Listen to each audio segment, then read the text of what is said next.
Oi gente, eu sou a Ana, eu faço parte do Instituto Permacultura Lab. O Instituto desenvolve projetos socioambientais nas temáticas de agroecologia e permacultura, onde a gente desenvolve transversalmente educação ambiental em escolas. A aula de hoje faz parte do projeto Saberes em Cena e o tema da aula é água, onde a gente vai explorar as relações existentes entre a água e a biodiversidade e o bem-estar social. Então, agora a gente vai falar um pouco mais sobre a água e o Brasil. Então, as relações que existem entre esse recurso que é fundamental e a biodiversidade e todas as relações que a água está envolvida aqui nesses nossos setores produtivos, para conservação, enfim, vamos explorar um pouco essas relações. A água é a substância mais fundamental para a manutenção da vida humana. Sendo que a água ela não está relacionada apenas a essa manutenção da biodiversidade e o bem-estar humano. A gente usa esse recurso hídrico para as mais diversas funções que a gente exerce no nosso dia a dia. Então, quando a gente pensa sobre o Brasil, a gente está pensando em um país que é muito rico nesse recurso. O Brasil ele tem 12% de toda a água que existe no mundo. Então, a biodiversidade que está relacionada a esse recurso, ela é muito grande, ela é muito abundante. Então, quando a gente está pensando em rios, mares e lagoas, a gente tem mais de 3.000 espécies que vivem nesses ambientes aquáticos, né? Quando a gente pensa em água, a água está relacionada a que atividade que a gente realiza no nosso dia a dia. Então, quando a gente pensa em água, a gente está pensando em biodiversidade, a gente está pensando em manutenção de espécies que estão nesses corpos aquáticos, a gente está pensando em economia, nessa produção que existe das indústrias, a gente está pensando no nosso bem-estar. Então a água está relacionada a diversos setores da nossa vida. Agora eu vou falar um pouquinho mais sobre água e Brasil. Então como são essas relações que envolvem a água no nosso dia a dia, no dia a dia do brasileiro, né? O Brasil, ele é um dos países mais ricos em água, né? Então 12% da superfície da água que está na superfície do planeta está aqui no Brasil. Então, dessa forma, o Brasil acaba sendo um país muito rico em espécies que estão ocupando esses ambientes aquáticos. E a água que a gente tem também está muito relacionada à nossa produção industrial, está muito relacionada à nossa economia. Quando a gente pensa nessa grande riqueza, né, desse recurso que a gente tem aqui no Brasil, isso traz uma responsabilidade muito grande pra gente. A gente tem um recurso muito abundante, que é muito necessário para a vida, e também a gente tem a questão da conservação de espécies que estão relacionadas a esse recurso hídrico que a gente tem. Além da água estar muito relacionada à biodiversidade, à conservação de espécies e ao bem-estar humano, a água está diretamente ligada à fonte de renda de diferentes setores brasileiros. Então, por exemplo, o turismo de base comunitária, né? Diferentes pessoas do Brasil vão conhecer áreas devido às suas belezas naturais. Então, por exemplo, a pesca esportiva, ela movimenta mais de 3 milhões de reais ao ano. Além disso, o transporte de cargas e pessoas na região norte é feito de maneira geral através dos rios. Então, esse recurso hídrico, a água, né, está muito ligada a esse transporte de pessoas. A nossa indústria da agricultura, por exemplo, também usa essa água diretamente para irrigação. Então, a água está relacionada a diversos setores da nossa indústria brasileira. Quando a gente pensa nas 5 regiões do Brasil e a realidade desse consumo e questões relacionadas à água, essas realidades são muito distintas. A região Nordeste, por exemplo, é uma região que sofre muito com a falta de chuvas e com a grande poluição dos rios. O rio Capibaribe, por exemplo, que fica situado em Recife, é o 7º rio mais poluído do Brasil. A região Sudeste é a região que tem o maior consumo de água do Brasil. Entretanto, sofre muito com a falta de chuvas e com a alta poluição desses corpos hídricos, né, os rios e os mares. Então, apesar da região Sudeste ter o maior consumo de água do Brasil, não é a região que possui a maior disponibilidade hídrica. Então, dessa forma, a gente consegue começar a perceber as questões relacionadas ao uso e o consumo desse recurso. Então, no Centro-Oeste, a gente está localizada a maior parte das iniciativas agrícolas e agropecuárias do Brasil. Então, quando a gente pensa nessa grande agricultura, nesse modelo de agricultura que a gente tem no Brasil, como é que a gente pensa? O que é esse modelo? O que tem nessas plantações? Então, devido a esse modelo de agricultura, né, que é baseado nesse cultivo de uma espécie, 2 espécies no máximo, assim, por extensões muito grandes de terra, isso gera um impacto muito grande nesse ecossistema, nessa região. Então, nesse modelo agrícola é feito o uso de substâncias químicas como os agrotóxicos e os fertilizantes. Essas áreas elas usam a irrigação. Então essa água ela vai levando essas substâncias químicas para os rios. Então, por exemplo, é dessa forma que a gente começa a poluir esses rios dessa região. Eles se infiltram na terra e essas substâncias chegam ao lençol freático, aos rios. E por que isso é ruim pra gente? Os animais que estão nesses rios, eles não estão acostumados a entrar em contato com esse tipo de substância. Então isso vai gerando doenças para esses animais, gera doenças pra gente que vai estar bebendo essa água depois. Então quando essas substâncias chegam aos rios, por exemplo, isso vai afetar os animais e a nossa saúde, porque a gente está bebendo veneno, a gente está bebendo substâncias das quais a gente não sabe quais são os efeitos no nosso corpo e também muito menos nessa biodiversidade que está aí envolvida, que está presente, né, nos rios e nos mares. No sul do Brasil é onde está situado o aquífero Guarani, que é uma grande reserva de água subterrânea que a gente tem aqui. E esse aquífero ele já está sofrendo com a poluição gerada por essa infiltração de substâncias químicas que conseguem chegar até esse reservatório. Então, além da gente poluir essa superfície aquática que a gente tem aqui, a gente também já está poluindo a água que a gente nem está acessando direito ainda para consumo. Então, apesar do Brasil ser um país que é muito rico em água, a gente tem uma disponibilidade hídrica muito grande, isso não garante que a gente vai ter água boa para consumo. Então, a gente precisa muito se preocupar com conservação e como a gente utiliza de maneira inteligente esse nosso recurso. Então, quando a gente está pensando em água, existem diversas ameaças relacionadas à qualidade e ao consumo da água. Mas e aí? O que você acha que pode estar influenciando a qualidade da água no Brasil? Então, por exemplo, as mudanças climáticas, a fragmentação de ecossistemas. O que é essa fragmentação de ecossistemas, né? Então, por exemplo, quando você tem uma floresta e você tira parte dessa floresta para fazer um pasto, por exemplo, você está fragmentando, você está dividindo, né, essa área de floresta. E isso pode ter um impacto direto nos rios que estão ali próximos. Então, também pensando na agricultura, né, o desmatamento para criar pastagens e áreas agrícolas, então, essa atividade agrícola ela pode estar gerando impactos diretos na qualidade de água dos rios e das lagoas, dos lagos da região. Por quê? Por que isso pode acontecer? O represamento dos rios e atividades de mineração também podem estar gerando impactos diretos nesses corpos hídricos. Então, por exemplo, no norte do país, onde tem grandes áreas de mineração, os rios dessa região, eles são impactados, eles recebem um aporte muito grande dessas substâncias e isso gera perdas enormes para a biodiversidade dessa região. Então, por exemplo, os peixes morrem, plantas desaparecem.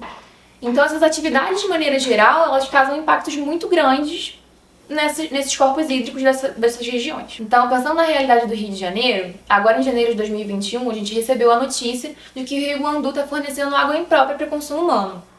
Por que você acha que isso está acontecendo? Isso ocorre devido ao despejo de esgoto nesse rio. Mas isso acontece por quê? Porque a gente está jogando esgoto nesse rio, então a gente não está tendo consciência? Você acha que é por isso? Não, isso ocorre devido à falta de saneamento que ocorre em grande parte da cidade do Rio de Janeiro. Nessa aula a gente não está aqui pensando em apontar os culpados, mas sim pensar em soluções coletivas para essas questões que a gente está vivendo. E identificar, de fato, quem que precisa colaborar junto com a gente para a gente estar resolvendo essas questões. Então, pensando nessa perspectiva, a sociedade tende a culpabilizar a própria sociedade pela degradação ambiental. Quando a gente pensa no consumo de água do Brasil, o consumo de água pelas indústrias representa uma porcentagem muito maior do que o consumo de água que é feito pela população. 67,2% desse consumo está voltado para a irrigação, enquanto só 8,8% para abastecimento urbano. Então, ou seja, a indústria ela consome muito mais água do que a população inteira do Brasil. Na imagem que vocês estão vendo agora na tela, a gente tem algumas informações sobre a qualidade e o impacto que diversas atividades do nosso dia a dia têm na qualidade da água. Então, por exemplo, 40% do esgoto gerado no Brasil é tratado. 35 milhões de pessoas não têm acesso a saneamento básico aqui no Brasil. E 85% dos rios não têm uma boa qualidade de água para consumo. Então, com isso tudo, a gente consegue ver o quanto esse nosso recurso está em risco aqui no Brasil. Então, agora que a gente já falou sobre diversos problemas associados à água e à qualidade da água no Brasil, a gente precisa pensar em soluções para resolver essas diversas questões que a gente levantou. No Permacultura Lab, a gente pensa em soluções para diversas questões socioambientais com base na agroecologia e na permacultura. O que quer dizer permacultura? Perma, de permanente, e cultura, de cultura. Então, permacultura é uma cultura permanente. Então, a permacultura é um sistema de design que tem como objetivo planejar e criar ambientes humanos sustentáveis, que sejam produtivos e que estejam em equilíbrio e harmonia com a natureza. A agroecologia é uma ciência interdisciplinar e também é um movimento.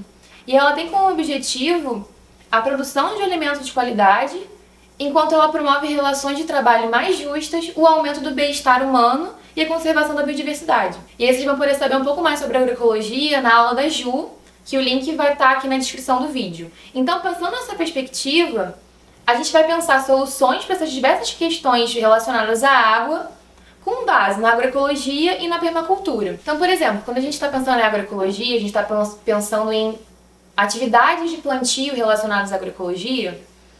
Nessas atividades a gente não vai fazer uso de substâncias químicas. Então, por exemplo, os agrotóxicos, os fertilizantes. Então, dessa forma, a gente está garantindo que essas substâncias não vão chegar aos rios e lagoas e os nossos mares, poluindo assim, diminuindo a qualidade dessa água e também impactando a biodiversidade que está relacionada a esses ecossistemas, ao mesmo tempo que a gente está garantindo que a gente vai ter um alimento rico e adequado para o nosso consumo. Então, quando a gente está pensando em permacultura, a gente está pensando em criar soluções baseadas em algumas técnicas. Então, por exemplo, a água que sai da sua pia, que sai do seu banheiro, é possível você tratar ela de uma maneira ecológica, garantindo que essa água retorne ao meio ambiente sem gerar grandes impactos.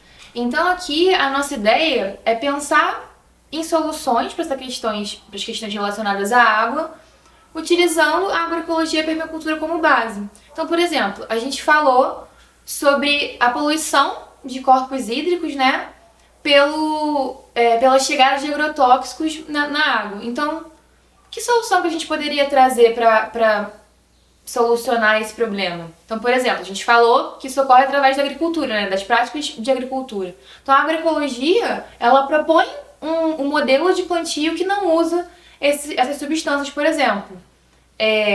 A gente comentou também que existem regiões que sofrem com a falta d'água. Mas pensando aqui na região sudeste, por exemplo, eu comentei que a gente sofre com a falta de chuvas. Entretanto, no nosso período chuvoso, a cidade existem diversos eventos de alagamento na cidade. Então, como é que a gente pode pensar em solucionar essas questões? A agroecologia e a permacultura, elas trazem essa oportunidade da gente olhar para essas questões de uma perspectiva diferente, ao mesmo tempo que através dessa base, né, desse conhecimento, ela permite que a gente desenvolva soluções ecológicas para essas questões. Então, por exemplo, uma região que sofre com a falta de chuva, é possível utilizar nesse período chuvoso a captação de água da chuva. Gente, então, assim, a aula de hoje ela é uma breve introdução a essa temática da água e as diferentes relações que a gente tem com a água no nosso dia a dia, né? Então a gente falou do uso de água para a indústria, do uso de água pela população do Brasil, como as diferentes regiões do Brasil têm realidades diferentes relacionadas a essa questão do uso da água, qualidade da água. Então a ideia agora é a gente fechar a nossa aula com uma prática onde a gente traga uma solução rápida para a gente melhorar a qualidade da água que a gente tem acesso. Então, por exemplo, se a gente está numa região que sofra com a falta d'água, então é possível que no momento de chuva a gente capte essa água e através de um processo bem rápido a gente melhora a qualidade dessa água para o nosso uso do dia a dia. A ideia agora é a gente fazer um filtro caseiro para a limpeza da água. Então a gente vai precisar de alguns materiais. A gente vai precisar de garrafa PET, de pedra, areia, terra, algodão e tesoura. Então a ideia é que a água passe por essas diferentes camadas e cada camada dessa vai ser responsável por filtrar um tamanho de partícula diferente. Então, por exemplo, você tem um pedaço de folha que está ali na água que você depositou na garrafa PET. Então essa folha ela vai ficar presa na primeira camada. E as partículas menores, as pequenas coisinhas que estão na água, elas vão ficando retidas nessas camadinhas até ela sair com uma qualidade melhor nessa última camada do filtro. Então, gente, a primeira coisa que a gente vai fazer para construir o nosso filtro é cortar a garrafa. Então, ó, aqui tá a metade da garrafa, a gente vai cortar ela um pouquinho abaixo. Aqui, ó, tá vendo? Então a gente vai cortar esse entorno dela, pra que depois a gente faça assim com ela. Essa vai ser a posição do nosso filtro. A primeira coisa que a gente vai fazer, nossa primeira camada, vai ser algodão. A gente vai começar pelas camadas as camadas que tem as partículas mais finas e depois a gente vai aumentando, vai colocando as partículas mais grossas. Então primeiro algodão.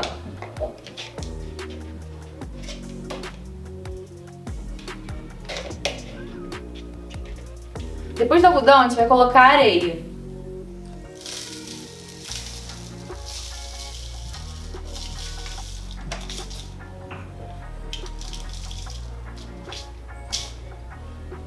Depois da areia a gente vai colocar a terra.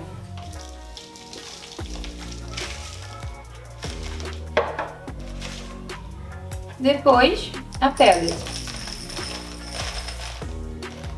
Então a água, ela vai passar, aqui ó, como é que ficou, as diferentes camadinhas, né? Então a água, ela vai passar por todas essas camadas. Então as maiores partículas que tiverem na água, elas vão ficando presas nessa primeira camada aqui de pedra. E as partículas menores, elas vão sendo retidas, né, filtradas por essas camadas aqui, que tem as partículas mais fininhas. Então, e o que a gente vai fazer agora? A gente vai posicionar o nosso filtro aqui, a gente vai jogar água, e a gente vai ver como é que a água vai sair aqui embaixo. Gente, então agora eu vou jogar água aqui pra gente ver o que vai acontecer, ó. Vocês estão vendo que essa água aqui tá bem sujinha. Então vamos ver aqui, se esse nosso filtro vai funcionar.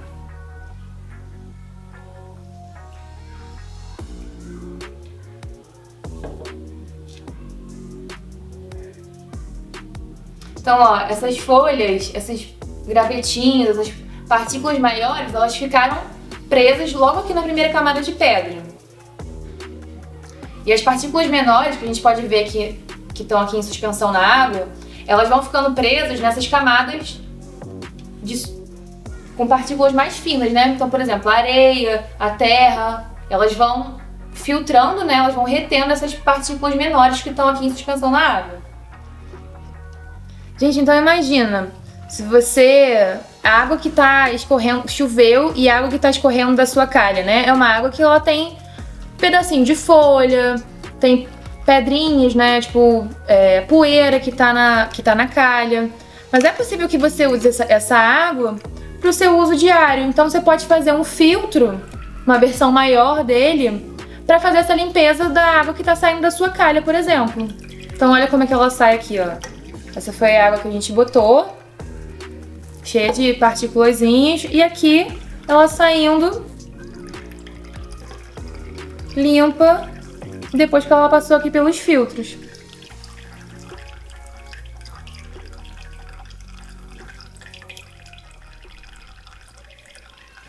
Gente, então, a aula de hoje foi sobre água e sobre os impactos que os diferentes setores na sociedade brasileira têm nesse recurso. A gente também conversou um pouco sobre a qualidade da água nas diferentes regiões do Brasil.